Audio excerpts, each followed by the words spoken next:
everyone, it's Matty NASCAR here with another Chase for the Checkers show. This week we will be at Martinsville, the paperclip as they call it, and I am going to give you my best bets. We're going to cover some winners, some top 10s, and a couple props that I like. But first, let's start with a review for our last race at Darlington. Kind of straightforward, almost a snoozer. Had a little bit of excitement with Tyler Reddick having to come back through the field. But overall, a pretty good race. A purist race is what a lot of people were saying. That's a term that they used. But most importantly, we added our fourth in a row checkered flag. We're doing a great job chasing the checkers so far this year. Tyler Reddick at plus 700. We had him to win. We also got Austin Cindric with a top 5 at plus 300. And then we also had Brad Keselowski as top 4 at plus 850. So we had a pretty good week last week. Looking forward to keeping that momentum going at Martinsville. One of my personal favorite tracks. I've never been there. But, man, I put in a lot of miles on, what was it, like NASCAR?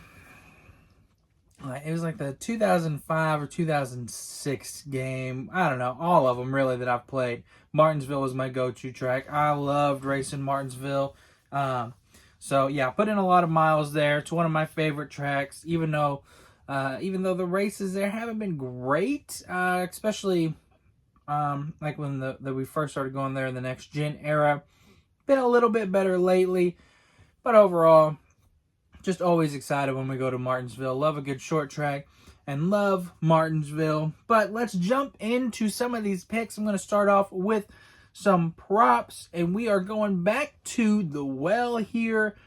We're going average speed over 73.5, minus 115 on Caesars.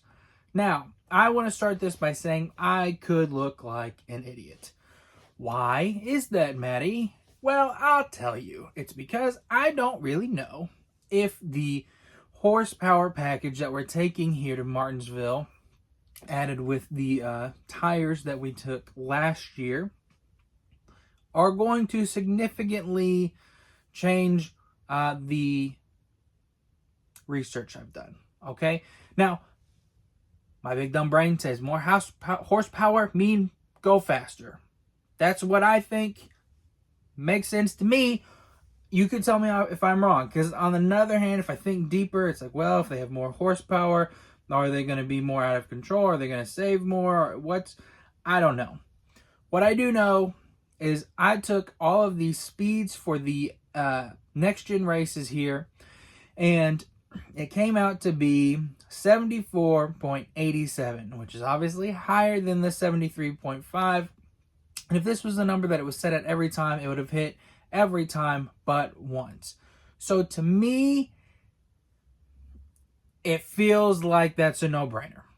So I'm taking the over of 73.5 average speed of this race at Martinsville on Caesars at minus 115. My next prop, this one's going to be hard for me to do. And I'll tell you why. But it's drivers to lead a lap under 7.5, minus 115 on Caesars. I'm not an under guy. I don't like rooting for unders. I hardly ever do them. But again, the research here that I did with these stats, it just feels like it's what it's going to be. So let me explain. Again, I added the average up of all of the next gen races that we've done here. And the average comes out to be 6.25, meaning that would be under. If we only had 6 cars or 6 drivers to lead a lap, that would hit. Out of the 8 races here in the next-gen era, only twice has it gone over this number. This is typically a race where we will see drivers somewhat dominate. And even if we don't, it doesn't seem like we have too many people that get up front. It's notoriously been hard to pass. And even when they get into traffic, it just doesn't seem like we see a lot of different leaders. So I'm going to take under 7.5. And if this doesn't hit, I'll never do an under again. I'm just going to say it because I don't like taking them. And if I take a chance here and it doesn't hit, I'm done on unders. But under 7.5 drivers to lead a lap, -115 on Caesars is the bet. Those are my props. Jumping into top 10 bets. Now, last week I think we only had 2. No, not last week. Yes, last week. We only had 2. This week, a little bit heavier on the top 10s, but there's just a lot of value out there that I like. Let's get into it.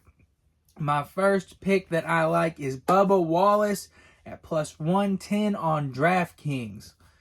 Bubba is one that I'm sure a lot of people are in on for Martinsville. I know he's usually a long shot pick, spoiler, and he is one that a lot of people will know that he notoriously runs well here.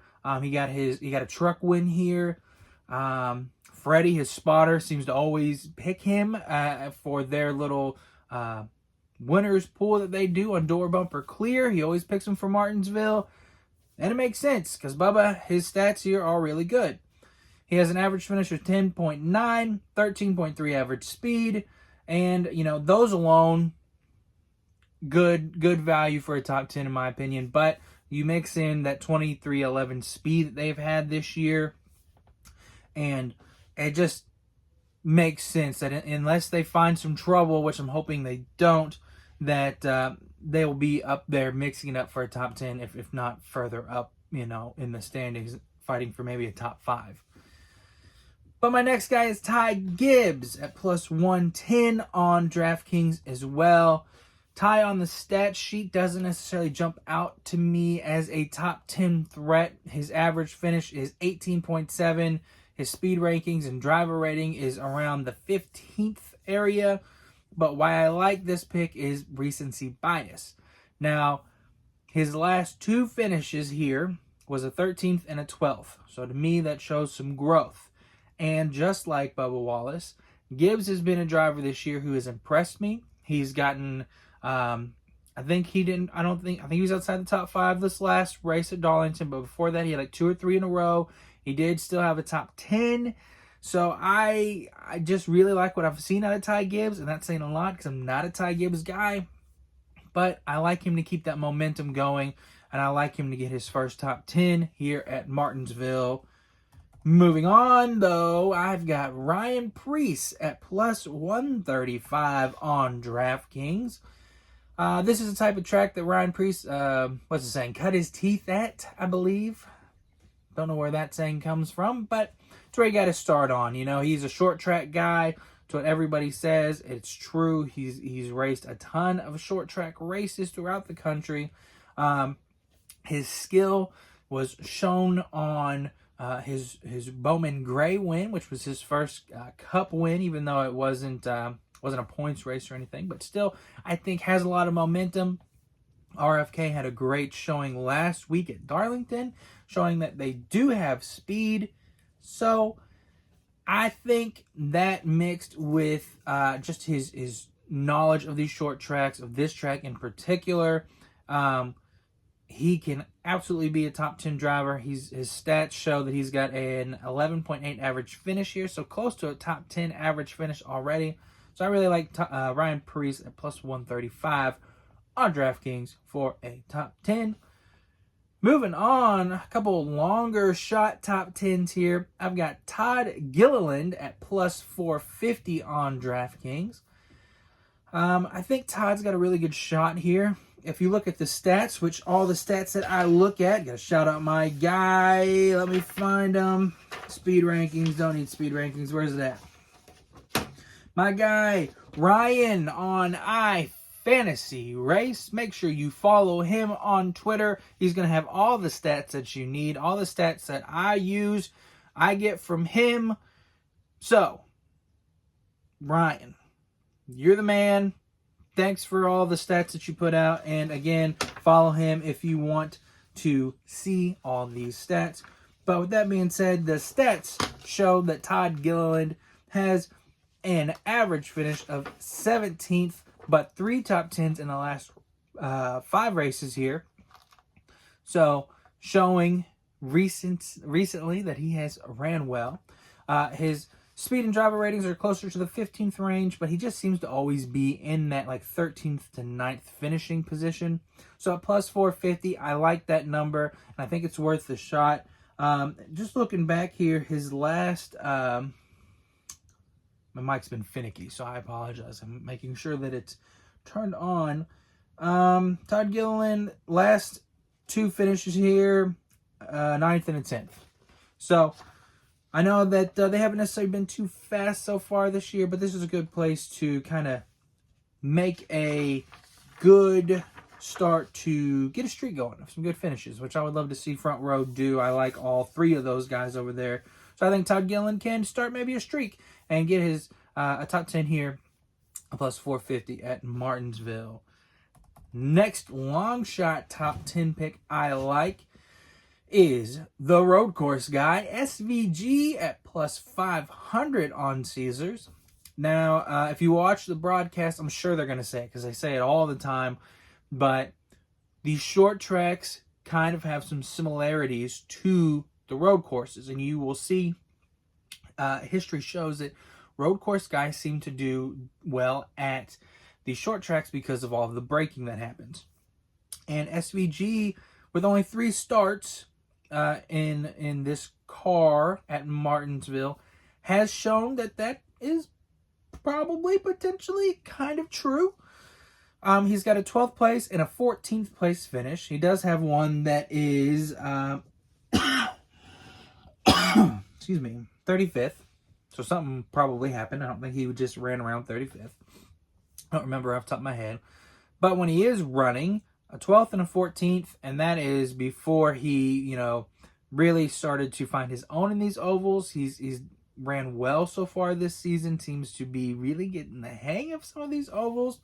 So I like to see that top 10 potential. It's growing to me, and at plus 500, I think those are really good odds for a good top 10 long shot. That seems still very plausible. I mean, you can take a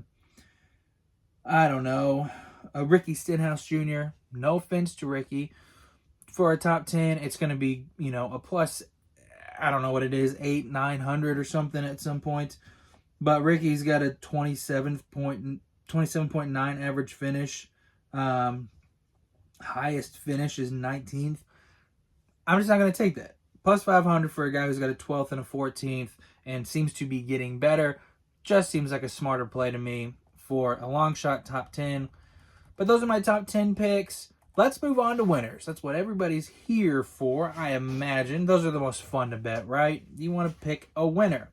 So let's see if we can get our 5th straight winner, get our 5th checkered flag with one of these drivers, starting with the obvious pick here, Ryan Blaney. He is the man here at Martinsville. He's got just about the best stats out of everybody here. He is the favorite for a reason. Ryan Blaney at plus 500. Penske seems to just have these types of tracks figured out, especially Ryan Blaney. His worst finish here in the next-gen car is 11th. He is first among drivers with a 4.3 average finish, first with a 5.1 average driver rating, and second overall with a 5.5 average speed ranking.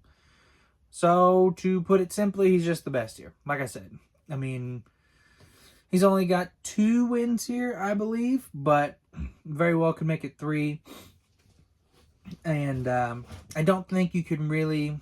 I mean, you can, but I know there's been some people who you look at it between the first race and the second race, because that second race was always the cutoff race for the championship. So, you'll have some teams like Bubba Wallace and Tyler Reddick is a good example of Bubba tends to do better in that first race because he's already out of the playoffs.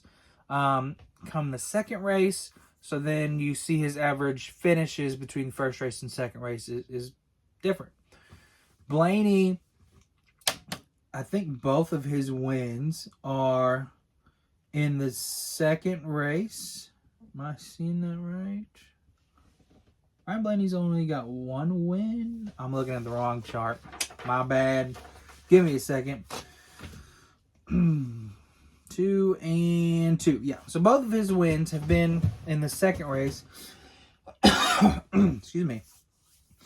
I mean, but his average finish is still good regardless. So you can kind of throw that out to begin with, but also throw out that, well, he's only going to win the second race because he's clutch when it, and all that. With how the points are now, I think he's got a good chance to win this race. So Ryan Blaney plus 500. My next pick, Denny Hamlin plus 600 on FanDuel. He won this race last year, led 274 laps, second ever in the next gen era. He finished 35th in the other Martinsville race last year, the one right before the championship race where he had an engine blow up, but he was up front. I don't know if he was like second or third or something. I think top 5 when that happened. So had a good car, was running well. His average finish is only 11.5, but he had that 35th, but then he also had a 28th place finish in the first ever next gen race here. So that kind of, makes that number go down, obviously. But he is 4th in driver ratings, 3rd overall in speed rankings. So we know he's going to be good. We know that he will probably be up front. I don't expect him to be a driver who's just kind of out to lunch, who just really misses on a setup. So really, it's just going to be, is he going to be top 5 good, or is he going to be winner good, in my opinion? And I would bet on him being winner potential good. So, Denny Hamlin plus 600. Next guy I like is William Byron at plus 700 on DK. DraftKings, this is going to eventually bite me. I know what's going to happen here.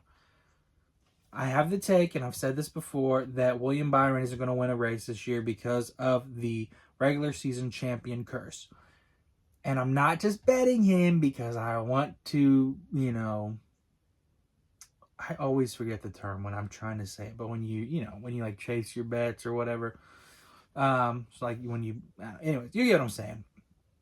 It's because I think he can win here. I mean, William Byron has shown over the years that he wins, or when he wins, it is earlier in the season. He's got 3 wins here in the next gen era. That's the most out of anybody in the field. He knows how to get it done. He's 6th overall in average finish, 7th in driver rating, and 7th in speed ranking. Out of all the Hendrick drivers, Kyle Larson included, he is the one, Byron, that I would trust the most to get a win here, to get it done, to put it all together. Even with Hendrick's kind of being off so far this season, whether that's the new nose or whatever it might be, this track would be the one that if they're going to start really putting it together, this would be it. The history that Hendrick has here and everything, how they've had times where they've just nailed it. I mean, I said Denny Hamlin had the 2nd most laps led. William Byron is the one who has more, and he did that the last race, and he led, I've got it here, 304 laps. So I trust William Byron to be good here. And it's kind of the case of, what kind of Hendrick are we going to see? Are we going to see that Hendrick who dominates that we're used to, or are we going to see the Hendrick that we've seen so far this season where William Byron's probably in a, 4th to 9th place? I don't know, but I like William Byron's odds plus 700. And again, what I know is going to bite me in the butt is as soon as I don't take him, that's when he's going to win. That's kind of what I'm thinking here too, with Kyle Larson, because he is not the other Hendrick driver that I have. The other Hendrick driver I have is Chase Elliott at plus 900 on DraftKings. Excuse me. So sorry. Elliott has been extremely consistent here at Martinsville. While he doesn't have the wins necessarily, he does have 1 win here in the next gen era. Or was it even in the next gen era? It was not, because that's when he won the championship. So no wins in the next gen era, but still consistently good. He's got a 4th place average finish, 4th in speed rankings, and 3rd in driver rating. This is kind of one of those things that I said last week with Tyler Reddick. He hadn't won at Darlington, but he was so close, so consistently in the top 5 that he was due to break through, and he did. Chase Elliott, even though he does have a win, it just seems like for him, he's got a top 5 in his last 4 races. It's bound to happen sometimes, it seems like. Now, the problem with Chase Elliott is it's usually just one car too short as far as them hitting on something. But, again, it was the same thing with Tyler Reddick last week. I feel like eventually he's going to be the one who has the fastest car and is going to complete the race and get it done. And at plus 900, I really like those odds for Chase Elliott. The other guy that I like, well, actually, let me backtrack because I just want to hit again on the Kyle Larson thing because I'm not taking Kyle Larson this week. I want to save everybody watching.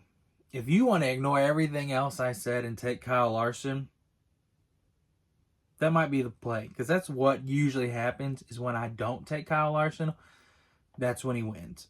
So just a fair warning, you might just want to ignore everything I said and take Kyle Larson because I'm not taking him. But the other guy that I'm taking, the other Chase, is Chase Briscoe at plus 1,300 on DraftKings. Obviously, I'm a Chase Briscoe fan. You can see the shirt, the hat. I've got Chase Briscoe die cast. I want him to win. I want him to do good. I typically would not choose him because I try not to pick like favorite teams, favorite drivers. Because if something happens, why lose money and be sad about it? I would rather just be sad and not lose money on it. But with this value at plus 1,300, I just think it's too good to, or not too good to be true, but I just think it's too good to pass up. Obviously, Briscoe has had his trouble this year, but Martinsville, even when he was in the 14, was a really strong track for him. He has, I don't have it, but his worst finish here, before he did have an engine failure last year like Denny Hamlin, but before that, his worst finish here was only 15th. The rest were in the top 10. He was 9th in this race last year, so the race, the first Martinsville race, he was 9th, and that was before the 19 crew and Briscoe really seemed to gel and hit their stride. So you take Briscoe's talent at Martinsville, you take a fast Toyota, and if they can, please God, put together a clean race, there is absolutely no reason why Briscoe shouldn't be up there contending for a win.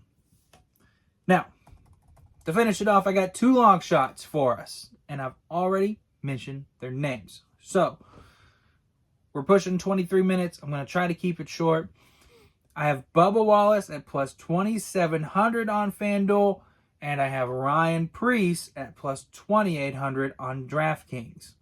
So, I've already talked about them, why I like them top 10, why I think that they will have the speed to be up front, what they've shown here recently, what their stats are at Martinsville in general.